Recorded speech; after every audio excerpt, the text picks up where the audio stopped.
Arab executive panics without a translator. Then the African maid speaks, and he freezes in shock. He was used to controlling boardrooms, commanding empires, and being the most powerful voice in every room. But today, without his trusted translator, billionaire Arab executive Khalil al-Rashid found himself vulnerable, trapped in a high-stakes negotiation where every word mattered. Desperation crept in, until a quiet voice echoed from behind. The African maid, the one no one ever paid attention to, spoke perfect Arabic. What she said next made Khalil freeze, his eyes wide with disbelief. You won't believe how this woman's words would change not only the deal, but his entire life.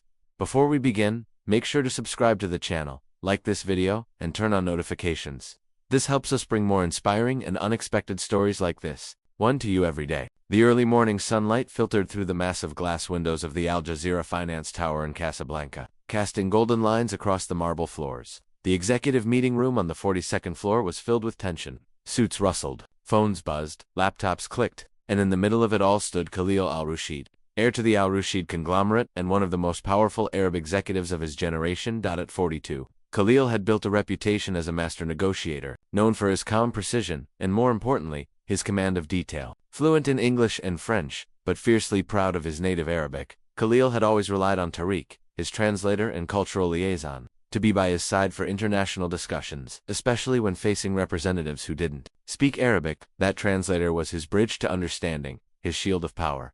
But that morning, as Khalil entered the boardroom flanked by assistants, something was wrong. Tariq wasn't there. He stopped in his tracks. "Where is Tariq?" he whispered, low but sharp. One of the assistants, a young man with trembling hands and a tablet tucked under his arm, cleared his throat. "Sir, he was taken to the hospital this morning. Emergency gallbladder surgery. We tried to call." Khalil raised a hand, silencing him. The delegation from Luxembourg, potential investors in his newest West African venture, was already seated at the table. Their French interpreter sat ready. They were waiting, watching. Panic tightened in his chest. He could speak enough French to be polite, but negotiations? No. Every word mattered in this deal. Every nuance, every idiom. If he misspoke, it wouldn't just be embarrassing, it could cost him millions. Worse, his pride. He forced himself to sit, buttoning his suit coat, palms damp. His heart beat louder than the traffic below. They began to talk. The Luxembourgian CEO, an older man with a clipped accent, leaned forward and launched into a complex explanation of funding structures, risk distribution, and cultural outreach. Expectations Khalil heard, fragments, numbers, 50%, something about resources locales. He blinked, nodded politely, pretending to understand. But in truth, the words blurred. Sweat pooled at the base of his neck. Then in the corner of his eye, he noticed someone standing quietly near the refreshment cart, holding a tray of mint tea and dates. It was one of the cleaning staff. A woman, tall, dark-skinned, in a modest uniform. Her eyes were steady. She had been listening. Just as Khalil opened his mouth, unsure whether to risk responding or to ask to postpone, he heard her voice. Perfect Arabic. "He is proposing a 50% stake, conditional on your using local African suppliers and hiring from within the region, but he's worried your company will bring in Gulf contractors instead." Silence. Khalil blinked. Every head turned. The room went still. The only sound was the faint whir of the air conditioning. He turned slowly in his seat, eyes locking on the maid. "Repeat that," he said. She took a step forward, her voice low but unwavering. "He wants shared control, equal stake. But he fears you'll override his decisions with foreign contractors." He also asked, indirectly, if you're open to appointing a local operations manager. Khalil's heart skipped. It was flawless. Not just the Arabic, but the nuance, the diplomacy. The maid stood still, hands clasped in front of her. Calm, she did not lower her eyes. Khalil turned back to the Luxembourgian executive, and for the first time in the meeting, he smiled. He responded in Arabic, slow and firm. "Tell him we agree to the local suppliers. But control remains central. We'll compromise on oversight." The woman translated in polished French. The CEO chuckled. "Enfant," he said, raising his hands. Finally. The room softened. Smiles crept in. Coffee cups clinked. The impossible deal was now possible. But Khalil, he wasn't smiling anymore. He was staring at her. Who was she? Her name was Amani Dabo, age 29, born in a small village near the Senegal River, fluent in Arabic, French, English, and Wolof. Degree in linguistics from a university in Dakar. She had once worked in diplomatic translation, until a scandal involving her employer forced her out of the field. She moved to Morocco in search of a quiet job, something simple, something where no one would ask too many questions. She had been working as a cleaning assistant in the Al Jazeera Tower for 8 months. Every day she listened to meetings while dusting corners. She had heard secrets, lies, truths, vulnerabilities, all stored silently. Khalil couldn't stop thinking about her. That night, in his penthouse suite overlooking the Atlantic, he sat, alone, reviewing documents and sipping Turkish coffee, but the numbers blurred. The profits didn't excite him. He replayed her voice in his head, controlled, courageous, unexpected. He opened his phone and called, HR, find me everything you can on Imani Dabo. The next day, when she arrived for her shift, she was called to the executive floor. She thought it was a mistake. When she walked in, Khalil stood at the window. Back to her, the ocean stretched behind him, a calm blue vastness. Miss Dabo, he said, not turning around. What are you doing cleaning floors? She stayed silent. He turned. I've read your file, your credentials, you're wasting your talent. I needed a job, she said simply. I have a better one for you. She raised an eyebrow. Doing what? He smiled faintly. Translating, negotiating, advising. Her jaw tightened. You want to give me a position in your company? Just like that. I want to give you the opportunity you earned the moment you spoke in that room. She hesitated. Her hands trembled slightly. Khalil softened his voice. I don't care where you come from. I care what you did. And I saw someone who saved me from humiliation. Someone who didn't hesitate when others would have remained silent. Imani looked at him, into him, as if weighing not just his offer, but his soul. I'll think about it, she said. He nodded. Take your time. But neither of them knew that this encounter, this shift in their story was just the beginning. Because what Imani would reveal later was something that would shake Khalil to his core. Something hidden behind that confident voice, and something that would force him to confront a truth he had buried long ago. For 3 days, Imani Dabo did not return to the 42nd floor, though her body resumed its quiet rhythms, wiping down conference tables, emptying waste bins, straightening chairs before dawn. Her heart had not found peace. The echo of Khalil El-Rashid's offer pulsed in her mind with the weight of a choice she hadn't prepared for. Accepting his proposition meant stepping back into a world she had deliberately left behind, a world of suits, strategies, manipulation, a world that once betrayed her. But the eyes of Khalil haunted her, not the cold, steel gaze of a corporate giant, but the flicker of something else. Surprise, curiosity, respect, and maybe something she hadn't allowed herself to believe in anymore, trust. Still, she hesitated, and Khalil, he waited. At the top of the tower, in his private office, lined with sculpted cedarwood and calligraphy from Andalusian poets, Khalil paced. The contract with Luxembourg had been signed, but that wasn't what preoccupied him. He kept glancing at the empty chair across from his desk, the one he had reserved for her. He told himself it was because of her usefulness, her insight, her precision with language, but deep inside, Khalil knew it was something else. She had seen him when he was weak, and hadn't looked away. For a man like him, vulnerability was a currency never spent lightly, and yet, there she had stood calm, rooted, unblinking while the world wobbled beneath his feet. And now she vanished again, swallowed by her uniform and the quiet corridors of the tower. Until one evening, after most staff had left, she appeared. She stood at the threshold of his office. No smile, no apology. I want to speak, she said. He looked up, surprised, and gestured silently toward the seat across from him. She remained standing. I need you to hear me before I decide. He nodded, setting down his Mont Blanc pen.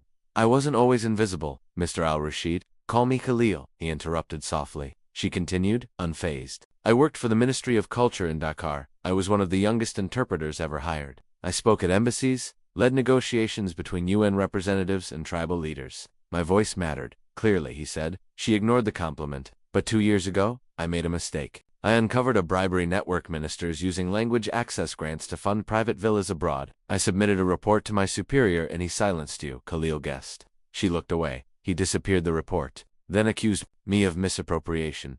A scandal was fabricated. My name destroyed, no charges, no court, just silence. Khalil's jaw clenched, not out of surprise but recognition. Power devoured the innocent all the time. He had seen it, he had benefited from it, but never this close. I left Senegal the next day. My mother cried. My sister begged me to fight, but I was tired, Khalil. I was so tired of using my voice only to be crushed by others louder than me. So I came here, to clean floors, and stay small. He stood slowly, walked to the window. What do you want now? He asked, his back to her. She hesitated. I want to matter again, but not just as your mouthpiece. He turned, locking eyes with her. I don't need a mouthpiece, Imani. I need a mirror. That silenced her. He walked to his desk, pulled open a drawer, and slid a thin leather folder across the table. Inside is a contract. Temporary advisory position. 1 month, no publicity. You report only to me. If at the end you wish to walk away, I'll arrange for recommendations to any global firm you choose. But while you're here, I want the truth, even when it hurts. She picked up the folder, opened it, scanned it quickly. Then, without a word, she took a pen from his desk and signed. Imani's transformation was not loud. It came like the ocean tide, gentle, inevitable, carving new paths without permission. Within days, Khalil's inner circle began to whisper, who is the woman in the tan headscarf? She's with him every meeting now. Where did she come from? She wasn't flashy. She didn't play the game of status. But when she spoke, heads turned, and more importantly, Halil listened. She asked questions no one else dared, challenged data with context no one considered, even corrected him once publicly. You're offering investment to a region without consulting the elders. That's not partnership, Khalil. That's colonialism with better suits. He had stared at her, then nodded. You're right, fix it. By the third week, she wasn't just his interpreter. She was his compass, but power always attracts resistance. It came in the form of Nasser Hamedi, Halil's longtime operations chief and childhood friend. A man who had stood by him, during college in Oxford, through his first billion, through the funeral of Halil's father. Nasser didn't trust Imani. She's too quick, he said one night, pouring himself whiskey in Halil's suite. Too polished for a maid. She's not a maid, Khalil said evenly. Exactly, so what is she? Khalil didn't answer. Nasser leaned in. Look, I get it. She impressed you. Maybe she's smart. Maybe she's useful. But you don't know her. You didn't grow up watching her. She didn't bury your brother. She didn't hold you in Dubai when your father died. The air thickened. She doesn't know you, Khalil. Not like I do. Khalil stood, expression unreadable. You're right, he said quietly. She doesn't know me. Then he turned to the window, where the moon lit the Atlantic like a blade. But she sees me. That same night, as Imani walked home through the old Medina, a boy ran up to her. He handed her an envelope. Unmarked. Inside a photo, her and Khalil, side by side at a recent fundraiser, and one sentence, typed in bold letters. We know who you really are. Her breath caught. She folded the paper quickly, tucked it inside her coat, and looked around. The alley was empty, but for the first time in months, fear returned. She thought she had escaped her past. She was wrong. And as she walked faster, almost running now, she realized something else. Whatever came next, she could no longer protect only herself. Because now, she mattered to him. And that changed everything.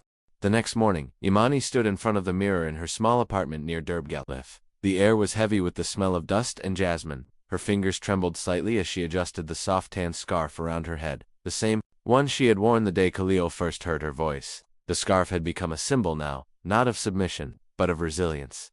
She glanced again at the folded envelope sitting on her nightstand. Still unburned, still whispering threats. We know who you really are. But who exactly was she anymore? The woman she had tried to bury, the linguistic prodigy from Senegal who brought down ministries, was reawakening. But with her return came old enemies. And ghosts that didn't just haunt, they followed. Imani placed the envelope in the back of her closet, behind a shoebox filled with old photographs. She couldn't show it to Hil, not yet. She wasn't even sure if she trusted him enough to, and yet she missed him. Meanwhile, Khalil was in Rabat, preparing for a closed-door summit with North African His mind, however, was thousands of miles away. He paced along the colonnades of the villa where the summit was held, ignoring the soft chimes of his phone and the chatter of his advisors. His mind kept circling back to Imani's face when she told her story, the betrayal, the silence, the raw dignity. But something deeper was eating at him now. He had asked his tech chief, discreetly, to run a background trace on anyone linked to Imani's scandal in Dakar. What he found was not just troubling, it was explosive.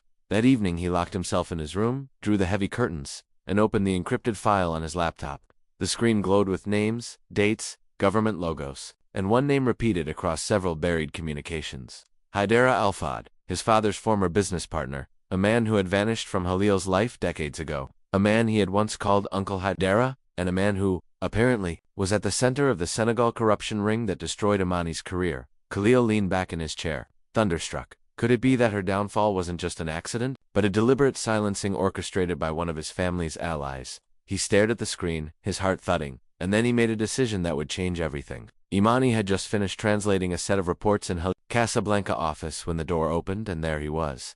Sunlight from the windows lit his shoulders, but his face was shadowed. She stood. You're back early, she said, tone guarded. I came to speak with you privately, he said, and I need you to listen carefully. She nodded. Already sensing the shift in the room, he stepped closer, placed a folder on the table between them. I had your story verified, every detail, every accusation, every sealed file. Her jaw tightened. I asked you not to. He raised a hand. I didn't do it to doubt you. I did it to protect you, because there's something in here that you need to see. He opened the folder and slid a single sheet toward her. A name, a signature. Imani froze. No, she whispered. That's not possible. It is, Khalil said softly. Haidara Elfad was involved in the same slush fund that you uncovered. He's not just some name in a cabinet. He was my father's partner. He was family. She stepped back. But why would he want to destroy me? Khalil met her eyes. Because you were close to exposing him. And because you're not just anyone, Imani. She frowned. What are you saying? He pulled another photo from the file. A blurry image from decades ago. A child standing beside a tall man in traditional Gulf robes. This was taken in 1996 Dakar, during a cultural partnership between Al Rashid Group and the Ministry of Culture. She stared. My father funded education programs in Senegal. He visited often, and according to the original ledgers, he met your mother. Silence. Imani's lips parted. No, I had a DNA test run on an artifact you left on my desk last week, a coffee cup. I'm sorry, I had no right, but the results are staggering. She sank into a chair. Tell me, she said, voice hollow. You're my half-sister. The world tilted. The Atlantic outside seemed to groan with the weight of revelation. Imani couldn't breathe. No, that's a lie. You're trying to manipulate. I'm not. I swear on my mother's grave. Tears welled in her eyes, but she didn't let them fall. My mother never told me. She may not have known. Or maybe she did, and she was protecting you. But this is why they buried you. This is why you were silenced. She stood, slowly. You should have let me be invisible, she whispered. And then, before he could stop her, she left. For days, Khalil tried to contact her. No calls answered. No messages replied. He didn't sleep. He canceled meetings. He ignored his bored. All he could think about was how foolish he had been to expose the truth all at once. He had thought knowing the truth would free them both. Instead, it had shattered her. Imani returned to her apartment and collapsed onto the floor. Everything hurt. Her body, her soul, her sense of identity. Her mother's voice rang in her memory. You are strong, Imani. You are not a product of men. You are your own name. But what if that was never true? What if her entire life had been shaped by a lie? She opened the envelope from the other night again. This time, she noticed something she had missed. A second note, tucked beneath the photo. Not the only secret Khalil is hiding. Watch the villa in Tangier, July 14th, midnight. Her pulse quickened. She knew the villa, one of Khalil's private holdings, rarely mentioned, and the date, just 2 days away. Was it a trap, a test, or the final key to unraveling everything? Either way, she had to go. Not as a maid, not as a translator, as a woman who deserved answers. The train ride from Casablanca to Tangier took almost 5 hours, but for Imani, it felt like 5 lifetimes. She sat by the window of the first-class cabin, her scarf pulled tighter than usual, her eyes fixed on the blur of the Moroccan countryside. As the coastal line approached, windswept hills and rust-colored fields gave way to cliffs that plunged into the Atlantic. The folded note trembled in her pocket. Its message burned into her mind. Watch the villa in Tangier, July 14th, midnight. She had told no one, not her sister back home in Senegal, not even the friend in Casablanca who had offered her a couch when she first arrived months ago. This was something she had to see with her own eyes. If it was a trap, so be it. But if it wasn't, the thought of Khalil, her half-brother, apparently flooded her chest with heat and confusion. Could it be true? Could the man who had once towered above her world in silence now share her blood? She didn't know what was worse, the possibility that it was real, or the fear that she wanted it to be. At 7:41 p.m., the train pulled into Tangierville station. The air was thick with salt and dusk. She stepped off the platform and into a city that felt like the edge of something ancient and unknowable. White buildings stacked like stones against the hills, shadows creeping up the alleys. Imani checked the address again. The villa was at the far end of the Martian district, near the cliffs. Discreet, wealthy, guarded. By 11:30 p.m., she was in position. She crouched behind a hedge across the street from the villa, wearing dark jeans and a black coat. Her face was hidden beneath the hood, her phone recording from the pocket. The villa loomed in silence. White stucco, golden arches, wide terraces. 2 guards at the gate, but no other movement. She waited, heart hammering. Seconds dragged. The moon climbed. At 12:08 a.m., a black Range Rover pulled up, windows tinted. The guards opened the gate wordlessly. Imani leaned closer. 2 figures stepped out. The first she recognized immediately, Nassar Hamidi, Khalil's right hand, the man who had warned him about her, the man who never smiled. The second man made her stomach drop. Hadera Elfad, older now, thinner but unmistakable, his gait arrogant, his voice sharp as he barked something in Emirati Arabic. Imani ducked lower, her breath caught in her throat. They were here together, the man who orchestrated her fall, and the man Khalil once called uncle. Why were they meeting? She slid her phone from her pocket and began recording. Through a narrow break in the hedge, she caught sight of a heated conversation. Hadera waved papers in Nasser's face. Nasser pointed toward the back of the villa. Fragments of words reached her. She wasn't supposed to speak. Khalil's getting sentimental. The Senegal girl must disappear. Imani's blood ran cold. She had come here for answers. Instead, she found a conspiracy. They weren't just covering up the past, they were still trying to erase it. Suddenly, a sharp snap beneath her foot, a dry twig. One of the guards turned. She hissed to herself, backing away. But it was too late. Who's there? The guard called. Imani turned and ran through bushes. Over the low stone wall behind her, into a back alley she had mapped earlier. Footsteps pounded behind her. Shouts, flashlights, but she was fast. Her scarf whipped behind her like a flag of war. She didn't stop until she reached the central avenue. ducking into a shuttered cafe doorway and pressing herself against the wall, chest heaving, her phone clutched in her hand, still recording. 2 hours later, in a budget hotel room near the Kasbah, Imani uploaded the footage to a private cloud. She didn't dare save it only to her phone. If they found her, she sat on the edge of the bed, eyes wide in the dim light, trying to understand the full scope of what she had heard. Haidara and Nasser were working together behind Halil's back. They had orchestrated her ruin years ago, and now they were plotting her final silence. And Khalil, did he know? She wanted to believe he didn't. That the man who had offered her a place at his side, who had looked at her not as a threat but as an equal, wasn't part of this. But she had to be sure. She had to confront him. In person. One last time. Back in Casablanca, Khalil hadn't slept. He stood by his office window at dawn, his tie-loose eyes haunted. He had tried to call Imani again the night before. No answer. He had rehearsed what he would say. Apologies. Explanations. Hope. But none of it felt right anymore, until the door burst open, and there she was.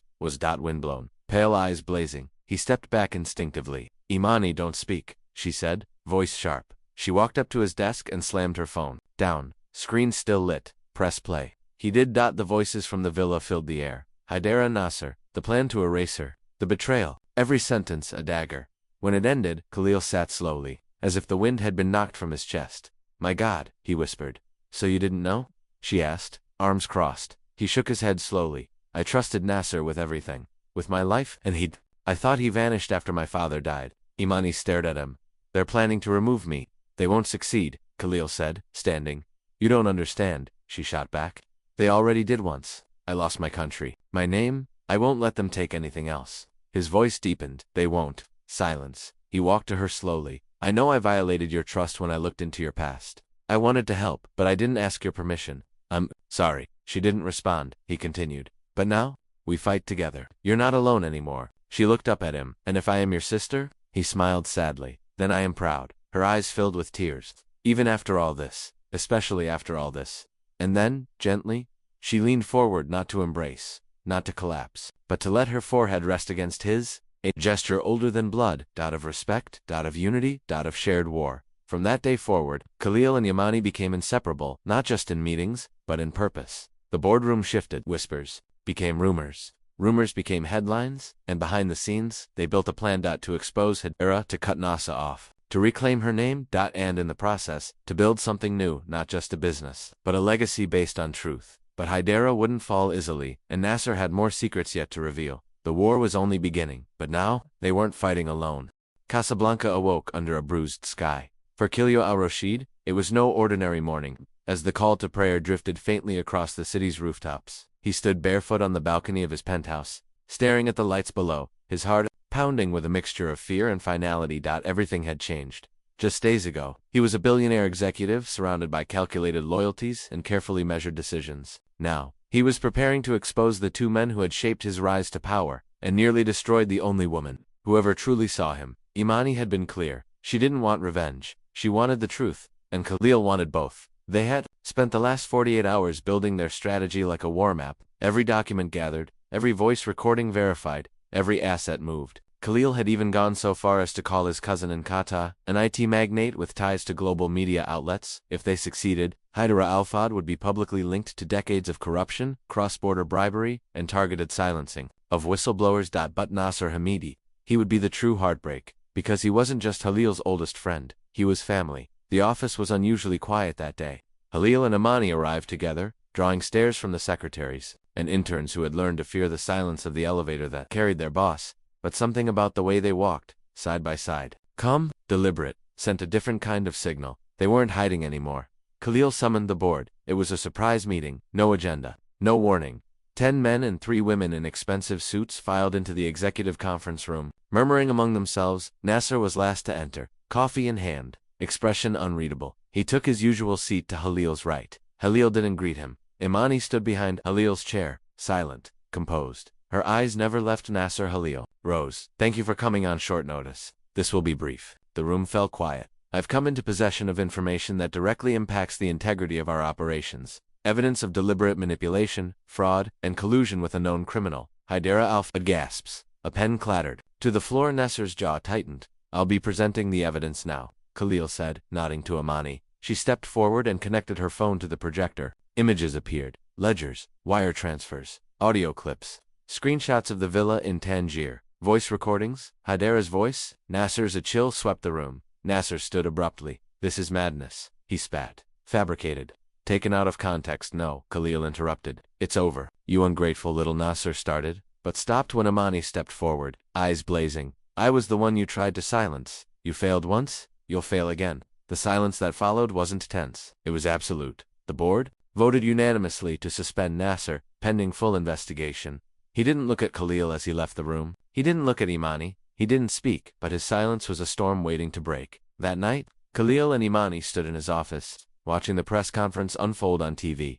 Government officials had already begun inquiries into high dealings. International media outlets were swarming the Al-Rashid name, but this time, not with praise. They're going to come for us, Imani said quietly. I know, Khalil replied. Are you ready? He looked at her. I wasn't. Until I met you. But they didn't expect what would come next. It wasn't the press. It wasn't legal threats. It was fire. At 3:12 a.m., Khalil's penthouse was attacked. A Molotov cocktail shattered the balcony glass. Flames burst into the living room, igniting the curtains, the furniture, the memories. Khalil awoke coughing, blinded by smoke. Imani, he shouted, stumbling toward her guest room. She was already at the door, eyes wide, smoke coiling around her scarf. They ran. Down the emergency stairwell, through the choking darkness, sirens rising in the distance. They didn't stop until they reached the street. Coughing, burned, trembling. Firefighters arrived within minutes. But it was too late. Everything was gone. The next morning, the news broke. Al-Rashid, executive residence, attacked, suspected arson. No arrests, no fingerprints, no messages. But Khalil knew. So did Imani. This wasn't a warning. It was war. They relocated to an undisclosed villa outside Marrakesh, protected by private security. It was a fortress, iron gates, guards, silent halls. But even there, sleep became a stranger. One night, as a desert wind howled beyond the walls, Khalil sat on the rooftop terrace, staring at the stars. Imani joined him, wrapping a shawl around her shoulders. They sat in silence for a long time. Then she spoke. Why didn't you fight them sooner? He exhaled. Because I was afraid of becoming my father. She looked at him. He was powerful, brilliant. But in the end, he protected monsters like Haidara. He used his silence as a currency. Imani nodded. And now I use my voice. She smiled faintly. Good. Then her face darkened. But they'll keep coming. And next time, they might not miss. He looked at her. Then we make sure there's no next time. They hired a forensic accountant from the UK, a woman named Sylvia Carter, discreet and ruthless. Within 2 weeks, she uncovered offshore accounts tied to Nasser, including payments linked to a private security firm in Libya. They also discovered a payment made 3 days before the fire, from one of Haidara's shell companies to that same firm. It was confirmation, and it gave them leverage. Khalil went public. He held a press conference in Rabi, flanked by Imani and their legal counsel. He didn't speak like an executive that day. He spoke like a man who had buried illusions, and was now rising from the ashes. This is not just about me, or my family, or my company. This is about every voice silenced by fear, every truth buried for profit. We will not stop until the rot is cut out, from business, from government, from every system that rewards corruption. The crowd erupted in applause that night. Khalil received a phone call. It was from Nasser. The voice was cold. You think this ends with a press release? It ends with the truth, Khalil said. You're no longer protected. You've made enemies you can't see coming. And you lost the one person who ever truly had your back. Khalil replied. Silence. Then the line went dead. 2 days later, Khalil's security chief Karim entered his office with grim news. I found him, he said. Nassar, he's in Alexandria, trying to flee to Cyprus under a fake identity. Can we stop him? Karim hesitated. Yes, but it won't be clean. Khalil looked at Imani, who had just walked in. Their eyes met. No more shadows, she said. Khalil turned to Karim. Let the law take him. Nasser Hamedi was arrested at the Alexandria port, trying to board a private vessel. Interpol confirmed the charges: fraud, conspiracy, attempted arson, and obstruction of justice. His mugshot spread across the world. In ours, it was the final fall, but victories often come with echoes of loss. As Khalil and Imani returned to Casablanca, a silence fell between them, not cold, not distant, just deep, a quiet after the storm. One night, as they walked the rebuilt rooftop of a new office wing, Khalil turned to her. You could go anywhere now, any country, any firm. You're a global name. She looked at him. I'm staying. Why? Because this story isn't over. And then, for the first time, she took his hand, not as a maid, not as a translator, not as a whistleblower, but as a sister, equal in strength, equal in legacy. Born in 2 worlds, but rebuilding one together? 6 months had passed since the world shifted. In that time, 2 names that once drifted on opposite sides of the world had become inseparable, whispered in the corridors of power, printed across headlines, spoken in embassies and slums alike. Khalil al-Rashid and Imani Dabo. The scandal that had rocked the Arab-African corporate world was no longer a scandal. It had become a movement, and its leaders were no longer hiding. A golden sun poured over the rooftops of Dakar, where a crowd gathered outside the newly inaugurated building of the Imani Cultural and Ethics Institute, a nonprofit founded jointly by Khalil and Imani, funded entirely by Al-Rashid personal capital. It wasn't a corporate venture. It wasn't for profit. It was a reckoning turned into rebirth. The courtyard was packed. Journalists, students, mothers holding babies, old men who had once known her father, and dozens of young girls in white headscarves holding signs that read, "My voice matters. Truth has a name. We are Khalil stood at the side of the stage, watching his half-sister prepare to speak. She wore a long, flowing cream-colored dress, embroidered with gold, a traditional Senegalese mbubu, but cut with elegance and confidence. Her scarf matched. Her earrings proud, subtle, commanding. He still couldn't believe what she had become, or perhaps, what she had always been. He thought back to that day in the tower, when she stood quietly by the tea cart, and saved him with a single sentence. How many revolutions had begun not with armies, but with whispers. Imani stepped to the microphone, and the world hushed. 6 years ago, she began, I lost my voice. Not metaphorically, not through illness, but through erasure, bureaucracy, silence weaponized by power. I tried to speak truth to a system designed to absorb and ignore me, and when I refused to disappear, they helped me disappear anyway. Murmurs rippled through the crowd. People who understood, but here's the truth they couldn't bury. I didn't disappear. I survived. Applause. She paused, and I didn't. Survive alone. She turned toward Khalil, eyes misted with gratitude. I was saved not by someone who came from my world, but from a world I once believed was unreachable. He saw me not as a problem, not as a threat, but as an equal. The crowd looked to Khalil. Cameras flashed. He lowered his eyes, not out of shame, but humility. This institute is not about me, Imani continued. It's about us. It's about restoring what power has taken. Dignity, education, safety, voice. Cheers erupted. Young girls clapped. Even the older men, cautious at first, nodded solemnly. And to every girl in this crowd who's been told she must stay small to survive, I say, speak louder. Thunderous applause, because sometimes, the smallest voice is the one that burns down palaces. Later that evening, on the rooftop of the new institute, Imani and Khalil stood alone beneath the stars. The wind smelled of sea and street food.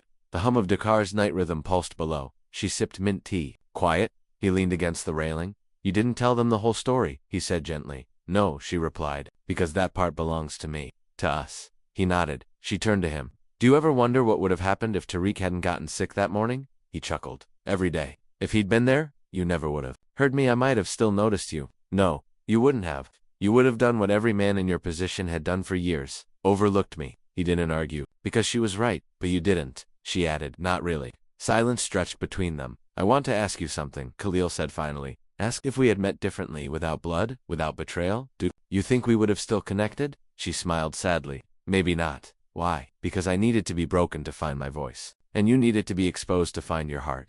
He blinked, and maybe it had to hurt, she whispered, so it could matter. In the months that followed, the institute expanded into a regional network. Hundreds of young women across West Africa were given scholarships, mentorships, and platforms to speak, write, teach. The phrase voice is power became a slogan, then a philosophy. Meanwhile, Khalil stepped back from day-to-day control of his conglomerate. He appointed a board of ethical advisors, many of them women, and restructured the business model to include long-term equity programs for local workers in every African region he operated. He even hired survivors of corruption scandals as legal consultants, giving back the dignity that had once been denied them. And at his side always was Imani. No longer his translator, not just his sister, but the only partner who truly understood what it meant to lose everything and choose to build something better from the ruins. But fate had one final chapter to write. On the one-year anniversary of the Institute's founding, Khalil received a call from a prison in Cyprus. Nasser. Khalil stood outside the chapel where Imani was preparing to speak. The phone pressed to his ear. I don't expect forgiveness, Nasser said. His voice was older now, tired. I'm not offering it, Khalil replied. A pause. I just wanted to tell you that I watched the speech, Imani's first one, and I cried. Khalil stayed silent. I remember when we were kids, Nasser continued. You always wanted to change the world. I just wanted to survive it. You almost destroyed her. I know. She trusted me. Because I trusted you. I know. Silence again. Then, I'm dying, Nasser said. Liver cancer. Stage 4. Khalil closed his eyes. I'm not calling for pity, Nasser added. I'm calling to ask you to promise me one thing. What? Don't become what we were. You and I were built by men who worshipped power. You're building something else now. Something real. Don't let anyone take it from you. Khalil's throat tightened. He nodded, though Nasser couldn't see it. I promise. And then he hung up. he never heard Nasar's voice again. 3 weeks later, he passed away. Imani placed no flowers, but she lit a candle. Not for who Nasar was, but for the space he left behind. A space Khalil once filled with brotherhood. A space she now filled with meaning. And as the candle flickered in the dark room of the Institute chapel, Imani whispered softly, "You took so much, but you left behind the one man who chose differently." Years passed, and when the Al-Rashid Empire was finally passed to Khalil's eldest niece, a young woman raised in the new generation of ethics and legacy, Khalil and Imani retired to a quiet home in Tangier. Not the old villa that had been sold long ago. This one overlooked the sea. Simple, open, full of light. Khalil kept only 2 photos in his office, one of his father standing beside Hadara in a grainy 1990s press clipping, and one of Imani speaking at the first opening of the institute, her hand raised mid-sentence, eyes blazing with truth. "I keep them both," he told her once, "to remember what made me and what saved me." Imani smiled. Finally become something greater than a legacy. And as the wind blew across the cliffs that evening, carrying the voices of children singing below in a school they had funded together, Khalil turned to his sister and said, "You were never invisible. The world just didn't know how to see you." And she replied, "Now it does." In a world shaped by legacy, wealth, and unspoken hierarchies, there are moments rare and unpredictable that shatter the expected order. Moments when the power dynamic collapses, and from silence a voice rises. This is what makes the story of Khalil al-Rashid and Imani Dabo so emotionally powerful, so unforgettable. At first glance, it's the tale of a panicked billionaire and a maid who unexpectedly steps in to translate. But beneath that simple premise lies a layered exploration of identity, betrayal, legacy, and the deep hunger we all carry to be seen, truly seen for who we are. Khalil, the heir to an Arab business empire, has lived his life in a fortress of control. Everything about him is deliberate: his suits, his silence, his reliance on a translator not just for language, but for insulation. The translator functions as a protective shell, a buffer between Khalil and the vulnerability of being misunderstood. But when his translator vanishes hours before a critical meeting, he is suddenly exposed. That exposure, that moment of helplessness, becomes the opening through which something or someone extraordinary enters. Imani enters with quiet. She does not raise her voice. She does not ask permission, but she sees Khalil drowning in confusion and fear, and she chooses to act. When she speaks perfect Arabic and begins translating not just the words, but the intent behind them, the entire room shifts, and so does Khalil. For the first time, a woman from the margins pierces his meticulously ordered world, not by force, but by clarity, intelligence, and truth. What follows is not a fairy tale rise to power, but rather a painfully real unfolding of truth. Khalil discovers that Imani is no ordinary maid. She is educated, multilingual, and once held a prestigious position in Senegal before being destroyed by a corruption scandal she didn't create. This revelation plants the seed of admiration in Khalil, but more than that, it unearths the first cracks in the foundation of his life. Imani's story is the kind that too many women in the real world carry. She didn't fail. She didn't break a law. She simply told the truth in a system designed to bury it. And for that she lost everything. Her country, her name, her dignity, her voice. But she chose survival, even if that meant becoming invisible. This, perhaps more than anything, is the emotional core of the story. A woman who is erased not by death, but by silence, now choosing to reappear. On her own terms, Khalil's decision to offer Imani a position in his company, not as a token, but as a strategic and moral advisor, is more than generous. It is symbolic. It signals the beginning of his transformation. And yet, even as they work side by side, building a new approach to ethical leadership, the story does not offer easy resolutions. The past begins to rise. Khalil learns that Imani was silenced years ago by someone close to him, Hadara, his father's former partner. Worse, he discovers the involvement of his lifelong friend and current operations chief, Nasser. This is where the narrative deepens, becoming not just about systems of power, but about the betrayal of trust. Khalil is forced to confront a truth far more painful than corporate corruption, that the people who shaped him, protected him, and walked beside him, were capable of destroying others to preserve their power. And it is Imani, the very person whose voice was once stolen, who now holds the evidence, the proof, and the courage to confront it. But even as she reveals the conspiracy, Imani never becomes vindictive. She is never cruel. Her power comes not from revenge, but from restraint. She is not there to destroy Khalil's world. She is there to ask him softly, but firmly, whether he is brave enough to rebuild it differently. When Khalil publicly exposes Nasser and Hadara, he doesn't just burn a bridge. He burns a part of himself, his childhood, his loyalty, his illusions. And that cost is reflected emotionally in the night of the arson, when his penthouse is set ablaze in retaliation. The fire becomes a literal manifestation of what has been brewing emotionally for chapters, a cleansing, a loss, a purging of everything that once protected him. He and Imani escape with their lives, but symbolically, they escape with nothing else. The past has been burned to ash. In the aftermath, they go underground, not in hiding, but in planning. The power now belongs to them, not because they stole it, but because they earned it. Imani, who once scrubbed the corners of his empire, now designs its moral architecture. Khalil, who once wielded inherited authority, now rebuilds it from the inside out. Their bond deepens not through romance, but through shared purpose, shared loss, and shared vision. And then comes the final betrayal, or perhaps the final reckoning. A call from Nasser, now imprisoned and dying.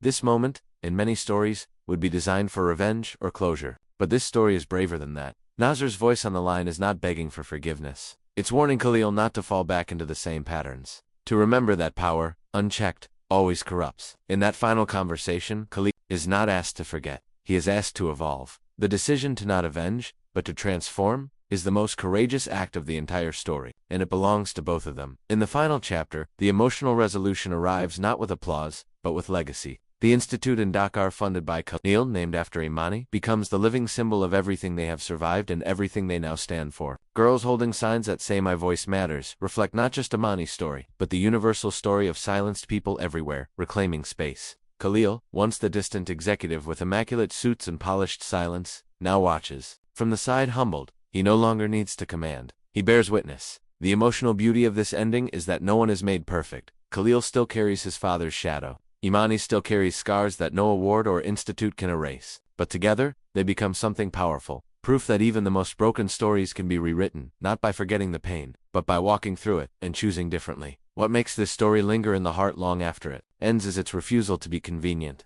It does not offer a rag-storch's fantasy. It does not pretend that pain goes away just because justice arrives. Instead, it tells the truth, that courage is often quiet, that power can be redefined, and that sometimes, healing begins when someone finally says, "I see you." And perhaps that is the story's greatest gift. A reminder to every viewer, listener, or reader, that in a world designed to sort people into roles, to reduce identity to status, race, or gender, true connection happens when one person truly sees another, not as an asset, not as a threat, but as a mirror. Khalil and Imani began their journey as strangers divided by language, class, and legacy. They ended it as siblings, not just by blood, but by courage. And in that journey, we are reminded that some of the most powerful revolutions do not come from war, or money, or politics. They come from voices that refuse to stay silent.